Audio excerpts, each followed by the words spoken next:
Gold medal वाली बहू। सपना के पिता एक गरीब किसान थे। माँ पिता खेत में काम करते तो पीछे से सपना गांव के बच्चों के साथ हॉकी खेलती। एक दिन शाम को सारा दिन खेलती रहती है, ये नहीं कि छोटे भाई को संभाले। माँ पता है, मैंने आज हॉकी में पास के गांव के लड़कों की टीम को हरा दिया। अरे वाह वाह मेरी बेटी, शाबाश।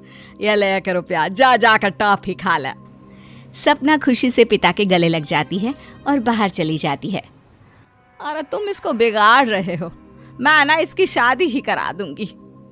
ऐसा कैसे शादी करा देगी? हाँ, अभी तो उम्र खेलने की है।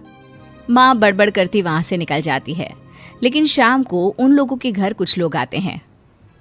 अरे राम सुखिया, जरा ये तो बतलाओ, सपना के बारे में क्या सोचा है? अरे क्या सोचना है मास्टर जी, पढ़ रही है, जितना पढ़ सकती है पढ़े, फिर शादी करवा देंगे, कोई अच्छा सा गांव का ही लड़का देख लेंगे। अरे तुम तो उसके पिता हो, तुमको कुछ नहीं पता? माँ घबरा जाती है। अरे का मास्टर जी, का पता नहीं, का हो गया? हम तो इनसे पहले ही बोल रहे थे कि लड़की की जात है, संभाल लो। अरे भाभी जी, आप भी ना कभी अच्छा भी सोच लिया करो। अरे सपना क्या खेलती है हॉकी, बड़े से बड़े आदमी भी नहीं जीत पाते हैं उससे। कल गांव में एक टीम आ रही है, लड़कियों की हॉकी खेलने उसे भेज देना, वहां शायद कुछ बात बन जाए।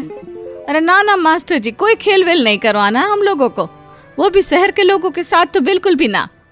शहर के लोगों को ना कोई भरोसा नहीं होता मास्टर जी।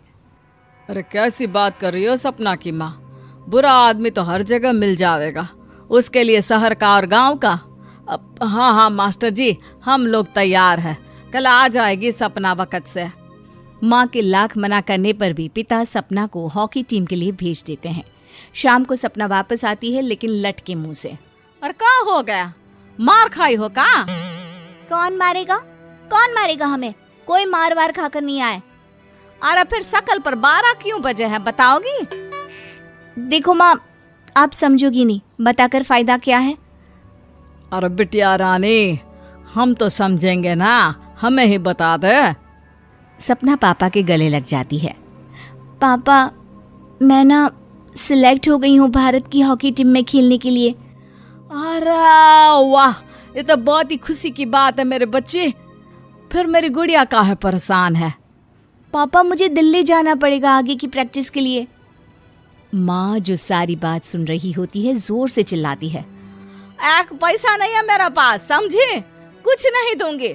शादी के लिए लड़का फाइनल भी कर दिया है, कल्ले का बेटा, वो शादी कर लेगा तुमसे। सपना पिता की ओर देखती है।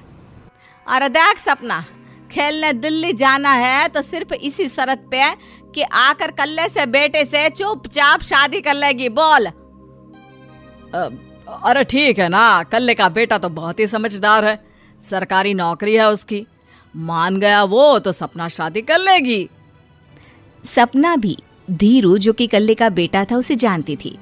वो मन ही मन सोचती है कि शादी तो वैसे भी होनी है, लेकिन माँ की ये शर्त मान गई तो जीवन जीने का एक मौका तो जरूर मिलेगा। हाँ, मुझे मंजूर है। हाँ, तो कल मैं उन लोगों को बुला लूं? पिता और सपना दोनों एक दूसरे को देखते हैं। अब माँ ठीक है ना, बुलाने की क्या जरूरत है, वो लोग पसंद कर रहे हैं ना मुझे, वही ठीक है। बस आप तो मेरा दिल्ली का बैग पैक कर दो। सपना दिल्ली जाती है, दिल्ली टीम के लिए खेलने के लिए। सपना खूब अच्छा खेलती है और गोल्ड मेडल जीत कर आती है।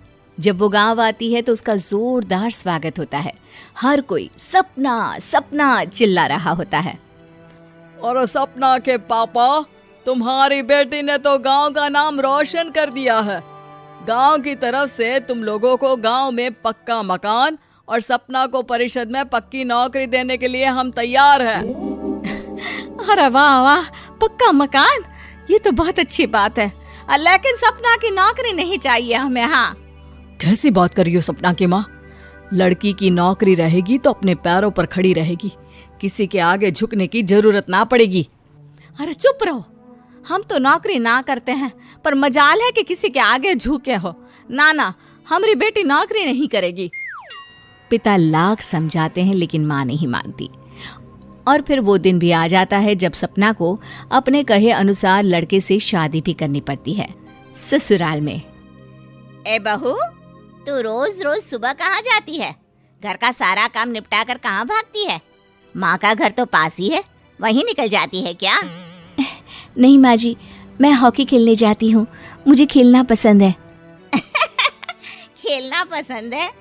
अरे कैसी बात कर रही है बहू, शादी के बाद तो कोई लड़की खेलती फैलती नहीं है, वो घर का काम काज देखती है।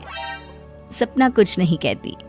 वो एक रोज कमरे में अपनी अलमारी ठीक कर रही होती है कि तब सुनो, वो जो लटक रहा है ना, क्या बोलते हैं उसे? मेडल। सपना पति की बात सुनकर खुश हो जाती है, उनके पास जाती है। मैं सोच ही रही थी कि तुमने कभी पूछा क्यों नहीं। ये मेडल है, मैंने जीता है। पता है, हॉकी में बड़ा मैदान, बहुत से लोग, 2 टीम और फिर शुरू होता है जुनून। पता है, लगता है जैसे बस जिंदगी यही है, खेलते रहो, भागते रहो, दौड़ते रहो और लक्ष्य को पालो। सुनो ना, मैं ना भारतीय टीम के लिए खेलना चाहती हूँ। माँ, यहाँ तो आ जरा। सपना हैरान हो जाती है कि ये क्या हो गया, पति अचानक से माँ को क्यों बुला रहा है। हाँ बेटा, क्या हो गया? काहे गला फाड़ रहे हो? माँ, ये सपना क्या कह रही है? अरे बीवी तो बोलती ही रहती है बेटा, लेकिन क्या हो गया, चिल्ला क्यों रहे हो? ऐसा क्या बोल दिया इसने? माँ ये बोल रही है कि इसको खेलना है भारतीय टीम के लिए। सपना डर जाती है। नहीं माँ जी, मैंने कहा कि मैं चाहती हूँ कि वो मैं बोला था ना, शादी के बाद कोई खेलता नहीं, घर का काम काज देखता है, लेकिन फिर भी। नहीं माँ जी, ठीक है, मैं घर का काम देखूंगी, कल से मैं खेलने भी नहीं जाऊंगी, माफ कर दीजिए। सपना पति की तरफ देखती है जो माँ की तरफ देख रहा होता है। उसे गुस्सा तो आता है, लेकिन करती भी तो क्या, सास के सामने कैसे पति की क्लास लगाती। अरे बेटा, अब क्यों घूरे जा रहे हो बहू को? माँ, अभी इस बात का फैसला करके जाना, वरना ये तो तेरे कमरे से जाने के बाद मुझे। अब चुप हो जाइए आप, छोटी सी बात का बतंगड़ मत बनाइए। छोटी सी बात? बहू, ये कोई छोटी बात नहीं है। जो लड़की दिल्ली के लिए गोल्ड मेडल ला सकती है, वो देश के लिए भी तो गोल्ड ला सकती है ना। हम लोगों को किसी चीज की कमी नहीं है बहू, घर का काम तो कोई भी कर लेगा, लेकिन देश का नाम रोशन करने के लिए सपना चाहिए। जा बहू, तेरी ट्रेनिंग का सारा इंतजाम तेरे पति ने कर दिया है, जा खेल और देश का नाम रोशन कर। सपना की आंख में आंसू आ जाते हैं। वो सोचती है कि बेटियों को मायके के साथ अगर ससुराल में भी सहयोग मिले तो ऐसा कोई काम नहीं जो वो नहीं कर सकती है।